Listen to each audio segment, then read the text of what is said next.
We're not going to get along well, huh? You think I didn't notice you eyeballing my fish? What do you think he does all day while you're at work? Well, to be honest, I have no idea. I haven't actually asked him. Oh, please. Even if it did talk, it still wouldn't be a real relationship. So what if it was a real fish? We share the same interests, the same hobbies. We just click. I get what you're trying to do here. Unless you count all those B-list celebrity animal romances of the past, that's not dating. It was literally carrying the monkey.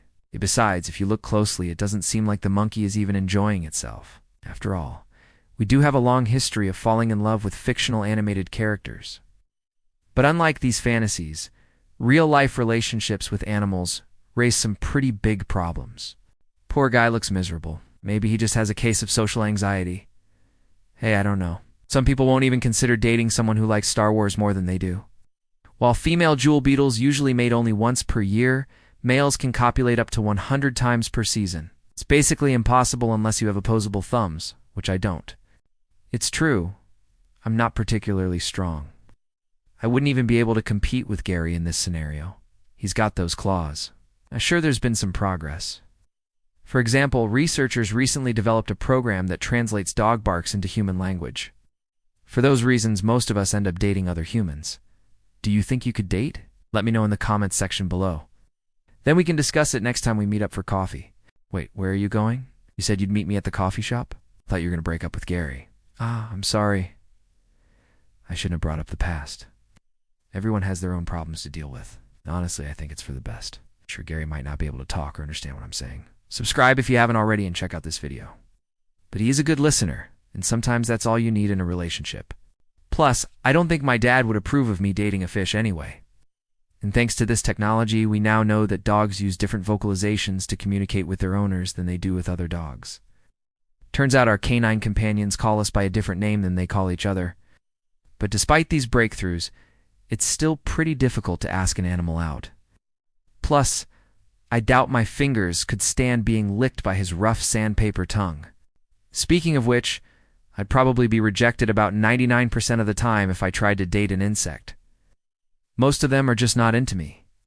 A male green anole can fertilize up to 200 eggs at a time, and red deer can produce 30 fawns per year.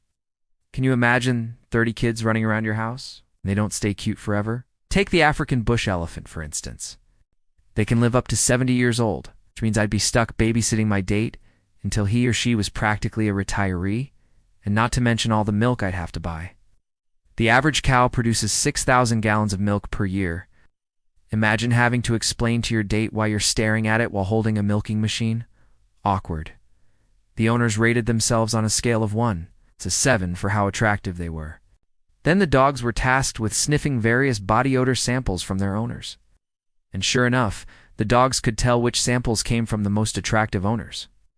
The researchers hypothesized that this is because dogs rely heavily on their sense of smell to establish dominance within a pack, so dogs may prefer more dominant individuals. However, the scientists also suggest that dogs may prefer more attractive humans for the same reason that humans prefer more attractive partners. That's because good genes are often associated with good looks. In both species, the offspring of attractive parents tend to be more attractive themselves. Imagine breaking up with your girlfriend because she prefers the Imperial March to the Cantina Band. We can't expect our animal lovers to remain faithful. After all, they're driven by their instincts. Do you really think this squirrel is going to stay committed to that nut, even though it found a better nut over here? No, it's going to go after that nut. And squirrels can have multiple mates. In fact, they often engage in promiscuity to avoid competition. So maybe you should take that nut and stash it away somewhere safe. I don't know, guys. Seems a little unfair. And animals are pretty biased too.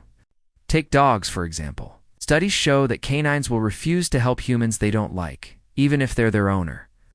Well, if you're referring to Kim Kardashian and that short-lived romance she had with that monkey, then yes, that was a thing. It really happened. But beyond that, it's hard to think of any other instances where animals have successfully dated. You're trying to make me feel bad about myself. So I'll break up with Gary so you can date him. It's not going to happen. Oh, they're just friends. Just friends. Sure. And when they start acting like this, you know it's not just friendly. They've been flirting since high school. Don't be jealous. He would never dump you for her. Why not? Because she's a dog. And yeah, that's my pillow, and you're right. we're better off as friends. See, this is why I don't talk about my personal life at work. Now, what if I told you there was a way we could date? Well, you already know the answer to that question. Absolutely not. Nope. Hell no. No way in hell. Okay, yeah, I was kind of expecting that reaction. But what if it wasn't just any dog? Say what you want. There are plenty of fish in the sea. What if it was a fish? Ah, come on, it's just a fish. Don't be ridiculous. I'm serious. A talking fish. Okay? I admit it. I didn't get much sleep last night. I mean, let's face it, humans and animals can't really date. Well, how about that time Orlando Bloom took his monkey to the premiere of King Kong? Listen, I'm not saying it's impossible for animals to fall in love with us, or vice versa. For starters, most of us are pretty biased when it comes to dating. In speaking of studies, one research team wanted to know whether a dog's sense of smell could tell if its owner was attracted to them. But even if we could get past the bias issue, there's another problem. Commitment. Even insects are more loyal than that. Take the male jewel beetles, for instance. Now, one advantage that animals have in the dating world is that they're physically stronger than us. Like, try picking up a squirrel. And even if I could win a fight against a fish, I'd have to worry about getting pregnant. But beyond the physical differences, there's also the communication barrier. It's not easy finding someone who shares the same interests as you, who's attracted to you, and who wants to date you. Hey, I know this video was just about animals, but I'm curious, what would you think if one of your classmates asked you out? Thanks for watching.